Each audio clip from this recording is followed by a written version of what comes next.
HMJ IKM UM proudly present Kesmas Bersuara. Oh ya Mas, saya dari HMJ IKM.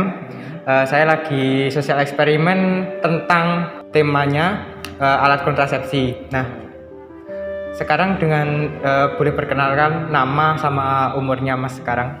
Nama saya Ahmad Arifin, umur 20 tahun. Saya Afan, umur 19 tahun. Saya Ilham, umur saya 19 tahun. Aku Muhammad Irfan Syaputra, umur 20 tahun. Saya Rizcia Dwitasari, umur saya sekarang 19 tahun.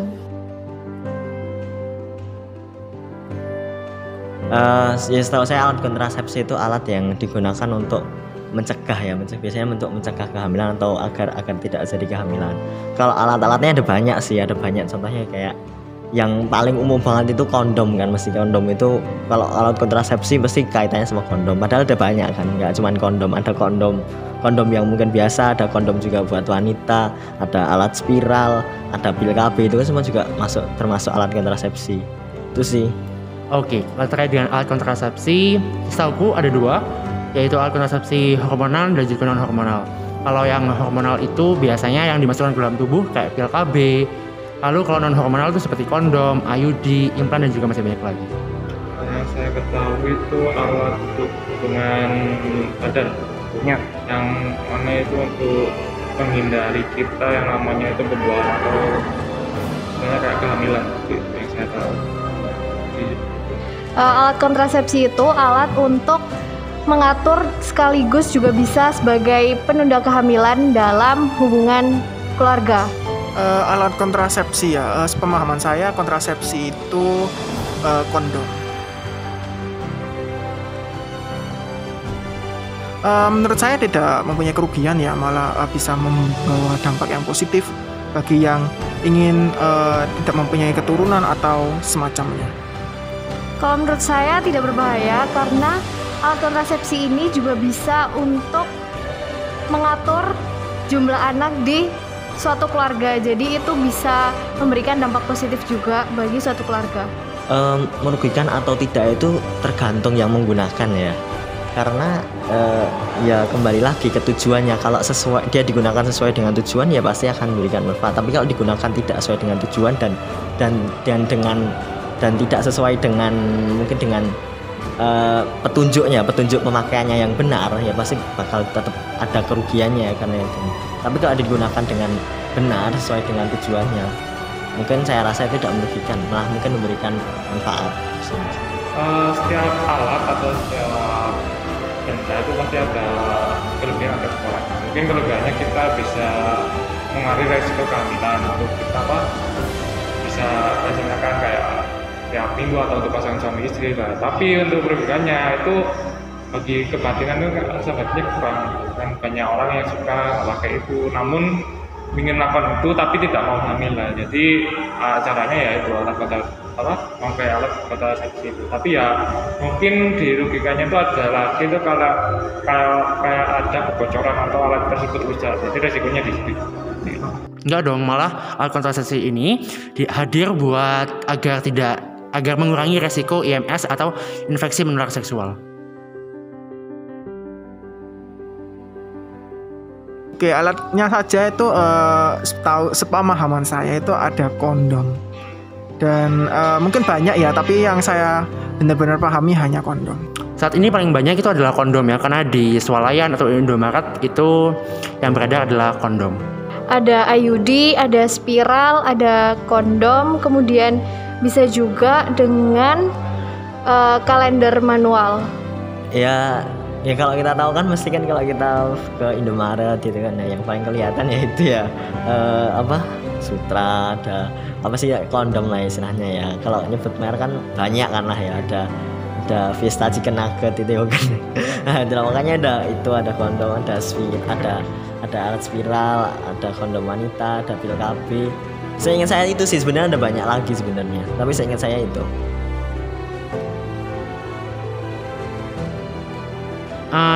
Dibilang setuju enggaknya tergantung tujuan dari pasutrinya. Kalau memang menunda untuk adanya kehamilan sangat setuju, tapi kalau misalnya emang program untuk hamil ya ngapain buat adanya alat kontrasepsi, kan tujuannya alat kontrasepsi selain mencegah IMS juga mencegah terjadinya kehamilan. Saya sih setuju aja, kan mereka sebelum mereka pasti menentukan oh ini kita buat kayak reproduksi sendiri atau benar-benar kita ibu yang hormonal. Jadi kalau mereka benar-benar ibu yang hormonal pasti mereka nggak pakai, tapi mungkin mereka cuma kali itu karena untuk pakai obat, kalau itu pakai hormon lah katanya gitu kalau kemudian kalau pakai alat tersebut mungkin cuma kayak kemasan kan, kalau semua itu kan ibaratnya kayak kau melalui istrimu memang kau dapat pahala kalau suami istri. Jadi mungkin istilahnya kayak ibadah lah, bukan kayak istilahnya kalau cepat malu sama. Nah sebenarnya kalau sepaham saya kontrasepsi itu digunakan untuk ya tujuan kita. Semisal kita kan mesti kan ada namanya program KB kan, keluarga berencana, yaitu untuk merencanakan kehamilan. Bagaimana mungkin kalau di waktu ini belum saatnya untuk hamil atau untuk agar mungkin istri kita biar ditunda dululah kehamilannya, bisa digunakan dengan alat-alat kontrasepsi yang aman, yang jelas gitu sih. Menurut saya seperti itu sih. Yang jelas harus tahu tujuannya dulu, tujuannya seperti apa, baru kita belajar gimana penggunaannya yang benar dan alat apa yang direkomendasikan itulah sama pakarnya. Sebenarnya dibilang setuju enggak juga, dibilang enggak setuju juga enggak. Jadi netral aja, karena untuk menggunakan alat kontrasepsi tersebut itu hanya ada di keputusan mereka, apakah mereka ingin menggunakan atau tidak. Jadi bukanlah suatu kewajiban yang harus kita lakukan.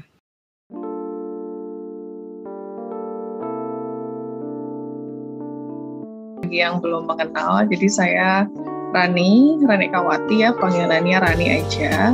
Jadi saya sebagai salah satu pengajar di Fakultas Ilmu Keolahragaan di jurusannya Ilmu Kesehatan Masyarakat di Universitas Negeri Malang. Nah, kalau spesialisasi ya, kalau dokter kan ada spesial gitu ya. Kalau kita di IKM ada spesialisasinya yaitu di kesehatan reproduksi. Jadi selama ini memang yang kita lakukan di Kespro itu tidak hanya mengurusi reproduksi aja, tapi ternyata juga sampai ke misal kalau ke bayi atau ke anak gitu bisa mengurusi stunting, karena itu hubungannya sangat erat kayak gitu.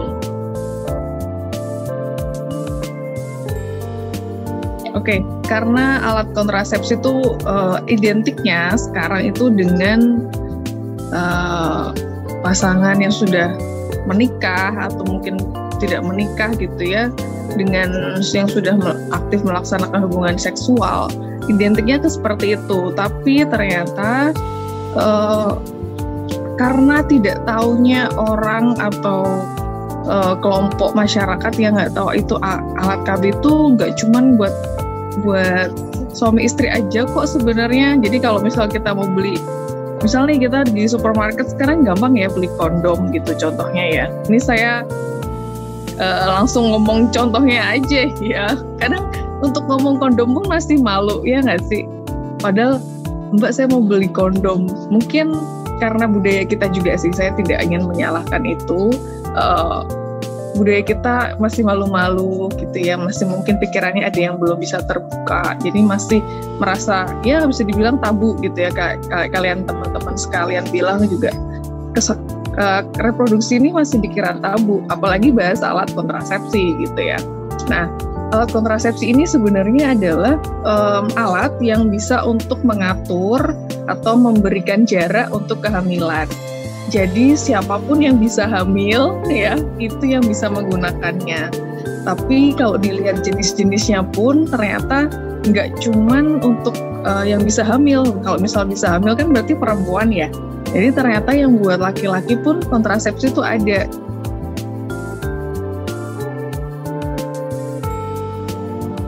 Sebenarnya kita harus lihat dulu ya sasarannya siapa.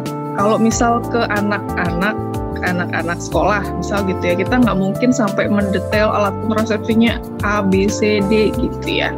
Tapi mungkin kita jelaskan nanti ketika kamu besar, misal nih ada perubahan bentuk tubuh ya. Nah ini perlu dijelasin juga kayak anatominya. Jadi nanti kalau kamu udah remaja itu nanti kalau perempuan itu akan berubah nih di bagian payudaranya. Misal di laki-laki pun juga mungkin ada mimpi basah, misal gitu. Itu yang kalau untuk anak sekolah mungkin kita perlu ditekankan di situ. Jadi untuk mempersiapkan ke saat remajanya. Walaupun mungkin sekarang banyak ya anak sekolah ya, anak SD yang sudah haid. Nah kalau misal sudah haid nih biasanya kan dia bisa ada kemampuan untuk hamil ya. Tapi nggak mungkin juga. Ya semoga aja itu tidak terjadi. Itu pasti mungkin karena kecelakaan ya, bisa jadi misal ada pemerkosaan. Nah itu untuk semacam itu alat kontrasepsi memang digunakan untuk alat kontrasepsi yang darurat. Nah itu yang untuk anak-anak sekolah ya. Kita ngomongin mungkin general dulu ya, karena setiap kasus kontrasepsi untuk anak-anak, misal untuk anak yang diperkosa gitu ya, atau mungkin yang pernikahan dini. Nah ini banyak nih nanti ceritanya soal anak ya. Kemudian nanti kalau sudah misal nih sudah melewati fase anak ya, kemudian ke remaja. Nah kalau remaja ini kan lebih jelasnya di sini. Oh ternyata memang terlihat perubahan-perubahan secara fisiologis. Kemudian mungkin ada haid ya, sudah ada haid juga pastinya. Untuk laki-laki pun juga mungkin sudah mulai teratur mungkin mimpi basahnya gitu ya. Itu kan tanda-tanda kedewasaan. Tapi tidak hanya itu ya, sebenarnya tanda-tanda untuk reproduksi untuk mulai matang gitu ya. Nah untuk remaja biasanya kita kalau ngomongin alat kontrasepsi ini kita juga nggak langsung ya alat kontrasepsi. Kita bilang dulu permasalahannya apa. Biasanya kalau remaja ini dia tidak sok mau tahu langsung tentang kontrasepsi itu enggak. Biasanya mungkin gini, ada permasalahan ketika dia misal sudah berhubungan ya, sudah pernah berhubungan, di sini berhubungan seksual. Kita ngomongnya mungkin di luar pernikahan lah gitu ya ngomongnya ya. Di luar pernikahan dan mungkin ternyata dia mungkin bisa dibilang ketagihan, bisa jadi ya. Nah, kemudian seperti ada kebutuhan gitu ya khusus. Nah, mungkin itu di situ dia bisa menggunakan alat kontrasepsi. Dan di saat itu baru kita bisa jelaskan kira-kira kontrasepsi apa yang cocok. Cuman di sini kita tidak menghalalkan itu ya. Kita tidak menyetujui itu, tapi kita tidak bisa menutup mata keadaan sekarang, zaman sekarang memang sudah banyak remaja yang sudah melakukan hubungan seksual. Ya. Malah mungkin ada cerita yang melakukan hubungan dengan sesama jenis, itu juga sudah mulai banyak. Dan sebenarnya mulai dari sini sih kita harus mulai sadar juga sih, sadar dan aware. Kalau di sekeliling kita tuh sama-sama kita butuh, ayo kita belajar tentang kesadaran reproduksi. Jadi jangan menganggap kalau ngomong-ngomong reproduksi itu ngomong saru gitu ya, atau tabu gitu. Nah sayangnya seperti itu. Nah ketika nanti mau ngomongin itu yang remaja tadi ya. Terus kalau misal mau ke pasangan usia subur, nah pasangan usia subur itu berarti kan yang sudah bisa dibilang sudah menikah atau tidak menikah juga ya, dimana dia sudah siap reproduksi, mungkin sekitar umur 20 tahun, 22 ya. Nah itu di situ kita berikannya konselingnya langsung kalau itu biasanya. Kalau misalnya pasangan usia subur nih ada yang konsul gitu ya. Bu, kita mau atau Pak gitu ya, kita mau menunda dulu nih untuk kehamilan kita. Misalnya baru nikah, terus dia mau menunda gitu ya.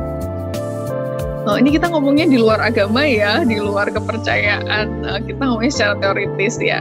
Kenapa sih saya harus ngomong ini? Karena memang kadang ada beberapa yang mungkin tidak setuju gitu ya. Dan itu wajar sih, kita akan menerima yang kritikan atau saran gitu ya tentang kalau kita mau bahas reproduksi itu kayak gitu ya. Oke, nah kita akan tanya dulu nih kebutuhannya apa. Apakah memang kontrasepsi ini kan tadi alat kontrasepsi ini gunanya kan untuk mencegah atau menunda ya, atau mengatur jarak kehamilan. Nah di situ kita akan nanya dulu kira-kira mau berapa lama, mau pakai yang lama atau mungkin pakai yang singkat aja atau mau pakai yang cepat kembali kesuburannya. Nah itu setiap alat kontrasepsi itu kan ada positif, ada negatifnya, ada cocok atau enggaknya gitu ya. Nah biasanya juga kita juga ngelihat ya, kita kalau menyuluh tentang alat kontrasepsi ini ke siapa. Kalau misal orang yang mohon maaf pendidikannya kurang, kita pakai bahasa yang biasa gitu ya, tidak ada pakai bahasa yang medis gitu lah istilahnya. Tapi kalau mungkin ada orang yang sudah paham nih di awal tentang saya tuh mau KB misal IUD misal gitu, berarti ibu ini sudah pernah tahu nih tentang IUD misal gitu ya. Nah itu kita jelaskannya mungkin dengan campuran ya dari bahasa awam atau bahasa medis kayak gitu. Karena memang sekarang informasi itu banyak banget ya, kita gampang banget untuk cari informasi khususnya tentang alat kontrasepsi, tentang reproduksi, tentang bagaimana mungkin pada saat remaja gimana, pada saat memberikan konsultasi reproduksi ke anak gimana, tadi ya sudah ditanyakan juga. Nah itu kira-kira seperti itu.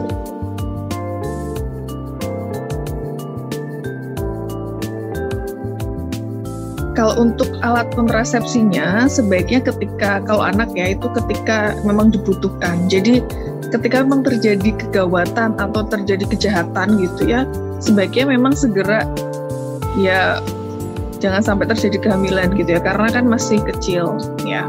Kemudian apalagi belum kita nanti masalah psikisnya ya kalau anak terjadi kejahatan seksual ya. Nah itu yang lebih penting sih, lebih ke masa depan anaknya. Jadi sebenarnya nggak ada nggak ada batasan. Tapi kalau mau ngomongin reproduksinya itu memang sebaiknya sejak kecil, malah sejak kecil ini sejak PAUD sih. Ya kalau kita mau ngomongin umur sekolah ya. Jadi sejak kecil, sejak dia paham ya dan tidak, sejak dia paham boleh atau tidak, itu sebaiknya memang diberikan. Cuman levelnya memang beda-beda ya, kedalamannya, cara ngomongnya.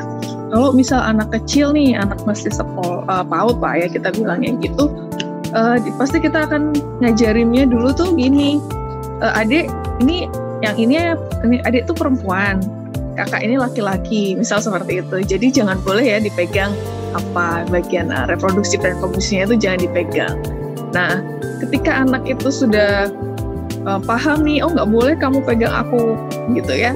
Jadi nanti bilang aja, nanti kalau misalnya ada yang megang bisa dilaporkan. Nah itu sebenarnya perlu kita tanamkan memang sejak kecil sih, sejak anak itu paham dengan perintah atau paham dengan apa yang kita omongkan sebenarnya itu. Makanya kalau mau ngomongin alat kontrasepsi ini nyambungnya akhirnya ke edukasi tentang reproduksi juga, karena alat kontrasepsi ini kan hanya sebagian kecil ya dari reproduksi sendiri kayak gitu.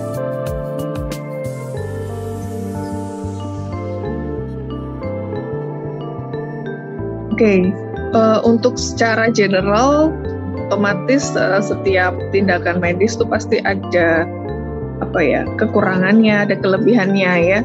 Karena kalau kontrasepsi ini kan istilahnya menunda gitu ya untuk hamil, padahal mungkin kehamilan ini kan adalah rezeki dari Tuhan misal gitu ya. Nah otomatis tidak bisa menghalangi rezeki kalau misal udah pakai alat KB gitu ya, atau alat kontrasepsi tapi memang jatahnya dapat dari Tuhan ya, mau nggak mau kan memang ya sudah dilanjutkan kehamilannya ya, tapi itu tergantung masing-masing juga. Nah kira-kira sih memang ini sih antara KB dan kontrasepsi ini memang perlu dijelaskan sih dari pasangan usia subur ini ya. Memang kalau emang mau nikah, makanya kenapa ada persiapan pernikahan ya, pranikah gitu. Di situ juga sebenarnya dibahas juga tentang nanti niatnya mau hamil langsung atau enggak. Nah itu perlu diplankan sebenarnya. Makanya alat KB ini tergantung masing-masing ya. Tapi kalau untuk misal untuk kebutuhan, misal ibu ini ada ibu sudah hamil, misalnya udah melahirkan, tapi ternyata dia ada penyakit, misal kayak hipertensi, nah itu sangat diperlukan ya kami akan sangat menyarankan ibu itu untuk menggunakan alat kontrasepsi yang jangka panjang agar dia benar-benar bisa pulih, dan kalau misal punya anak lagi gitu dia bisa sehat lagi gitu ya. Nah, setiap alat kontrasepsi, baik itu yang kontrasepsi alami, kontrasepsi yang hormonal, kontrasepsi yang jangka panjang, kontrasepsi yang mantap, itu pasti ada kelebihan dan kekurangannya. Tapi yang di sini yang kita cari adalah yang kita pilih ya, opsi-opsi dari banyaknya alat kontrasepsi ini yang cocok untuk setiap orang. Jadi ini kan per orang ya, Mbak, kebutuhannya ya. Jadi kita tidak bisa menyamakan. Misal dalam satu keluarga harus pakai kondom semua gitu, nggak bisa. Jadi tergantung apakah memang ibu ini atau suami ini cocok untuk menggunakan salah satu alat KB. Mungkin saya bisa beri contoh, misal ketika seorang wanita itu mengalami haidnya tidak teratur, misal gitu ya, atau mungkin dia mengalami diabetes, gula. Nah, itu biasanya kita sarankan untuk tidak menggunakan alat kontrasepsi yang hormonal. Takutnya bisa memperberat hipertensinya, misalnya kayak gitu.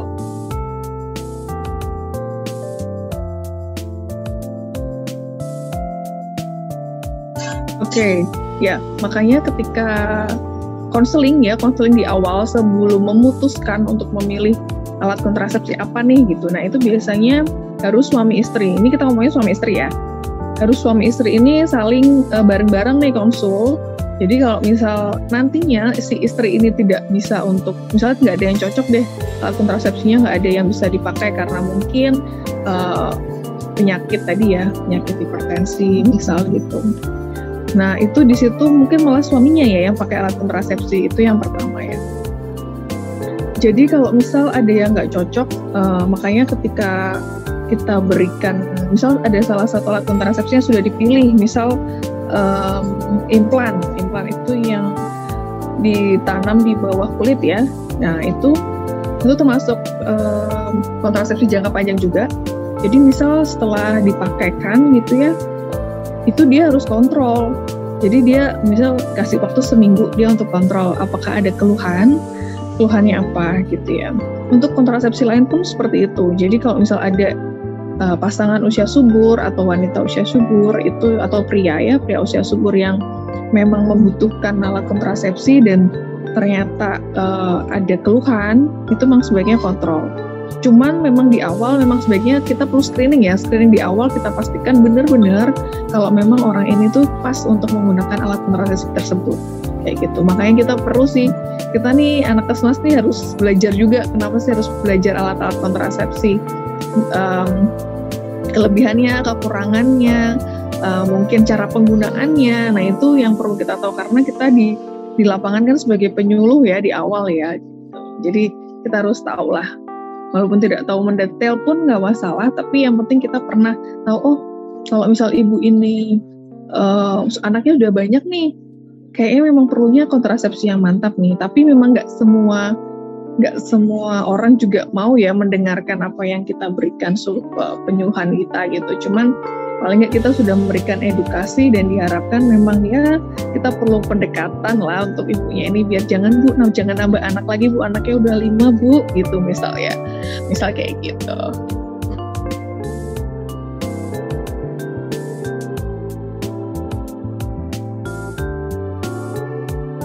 Oke, kalau ada yang ngomong sih kondom itu bukan alat kontrasepsi. Ada yang taunya kayak gitu, tapi kondom itu masuk alat kontrasepsi ya. Jadi alat kontrasepsi ini ada, kalau untuk peruntukannya ada untuk pria dan wanita ya. Kalau untuk pria kita omongin yang pria dulu. Pria itu ada kondom pria ya. Kemudian ada kontrasepsi mantap, vasektomi ya. Itu yang untuk pria. Kita ngomongin yang dikit dulu ya. Karena jarang ada pria yang mau menggunakan alat KB karena masih ada pemikiran kalau pria itu ya nggak usah yang pakai KB itu ya yang perempuan aja gitu ya. Jadi semua itu perempuan kalau urusan rumah. Nah, itu sangat budaya kita yang masih ada dan itu sangat kental sekali gitu ya. Di beberapa daerah mungkin di sekitar kita pun masih ada ya, walaupun mungkin satu keluarga atau 2 keluarga. Oke, itu. Kemudian kalau untuk perempuan ini ada banyak. Jadi ada alat kontrasepsi alamiah, ada alat kontrasepsi mantap tadi ya. Perempuan juga ada. Kemudian alat kontrasepsi jangka panjang dan alat kontrasepsi hormonal. Nah, kalau untuk perempuan ini agak banyak juga sih untuk pilihannya. Makanya diharapkan sih dengan banyaknya pilihan alat kontrasepsi ada salah satu nih yang cocok. Jadi biar bisa digunakan dan sama-sama bisa menjaga biar tidak terjadi ledakan penduduk, di mana nanti efeknya pasti negara, ya sampai ke negara lah ya, negara akan berat dengan mungkin lapangan pekerjaan yang kurang, jadi ekonomi bisa bisa nggak punya penghasilan yang layak gitu ya, yang seperti itu. Nah, sebenarnya ngomongin KB ini juga nanti ke negara juga nih, besar nih efeknya ya.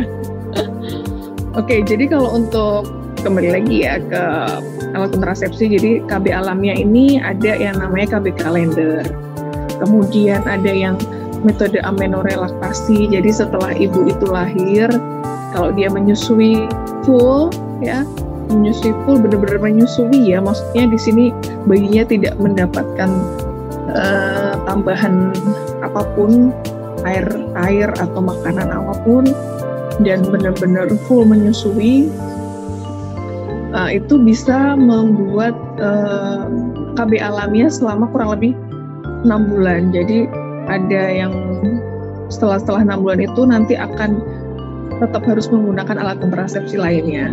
Itu cuman memang kekurangannya adalah ya kita kan sebenarnya tidak tahu ya fisiologi tubuh ibu hamil itu apakah dalam 6 bulan itu apakah memang sudah turun hormonnya atau belum. Nah itu yang sebaiknya kita hindari. Tapi kalau misal mau dicoba di awal-awal silakan. Kemudian ada juga KB hormonal. KB hormonal ini ada yang suntik, ada yang pil ya. Itu penggunaannya juga masing-masing ada kelebihan kekurangan dan tidak semua orang juga bisa menggunakan, tergantung riwayat penyakitnya juga ya yang diderita ya. Nah ini untuk perempuan ya, yang laki-laki belum ada ya. Terus kalau kontrasepsi mantap tadi yang perempuan vasektomi yang laki-laki ya, yang perempuan adalah alat operatif, tindakan operasi untuk perempuan. Jadi nanti di bagian tuba falopinya itu ada yang dipotong, ada yang diikat. Jadi untuk menghindari agar sel telur ini tidak keluar, jadi ketika ada sperma masuk itu tidak terjadi pembuahan. Yang metode operatif wanita tadi namanya tubektomi. Kemudian ada kontrasepsi jangka panjang. Nah di situ ada yang namanya MKJP ya, bahasa kependekannya itu ada IUD, ada implan. Di situ ada yang 3 tahun pemakaian, ada yang 5 tahun pemakaian.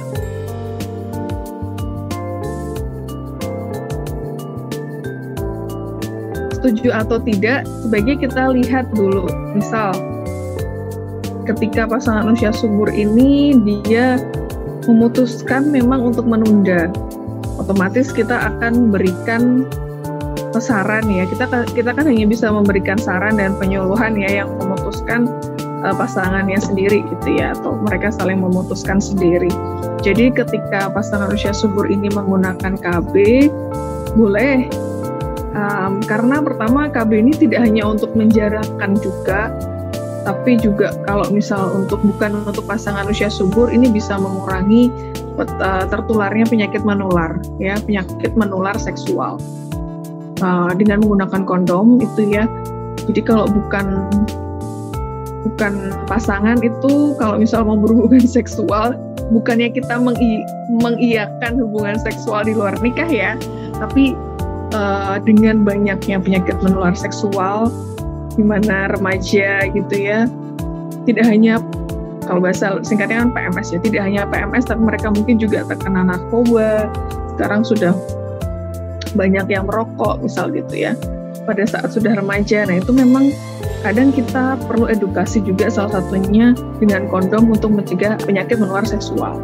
Oke. Nah kalau pasangan usia subur ini memang kebutuhannya seperti apa, itu yang kita coba untuk sediakan. Kalau memang dia butuh untuk jangka panjang, otomatis kita akan sarankan yang tidak mengganggu siklus haid. Jadi nanti ketika pasangan usia subur ini menggunakan alat kontrasepsi, jadinya dia tidak begitu lepas alat kontrasepsinya gitu ya, dia bisa langsung hamil. Tapi memang kembali lagi itu adalah rezeki dari Tuhan. Kayak gitu Mbak. Jadi tergantung permasalahannya. Tapi mungkin sekarang lagi rame, kalau kalian ingat ya, ada pasangan yang dia tidak, saya nggak mau punya anak gitu ya. Nah itu kan kita terbuka aja sih kalau saya ya, kalau kita harusnya menanggapinya dengan terbuka, tapi tetap kita edukasi. Siapa tahu memang kebutuhannya alat kontrasepsi A misal gitu, oh ternyata sudah nggak cocok lagi karena kan mungkin dengan umur gitu ya, misal ya, dengan tiba-tiba dia memiliki penyakit pemberat untuk alat kontrasepsi, misal tadinya dia pakai yang hormonal misal gitu ya, jadi otomatis kita sarankan untuk tidak menggunakan atau berganti alat kontrasepsi lain, karena kebutuhan untuk seksual ini kan alami ya.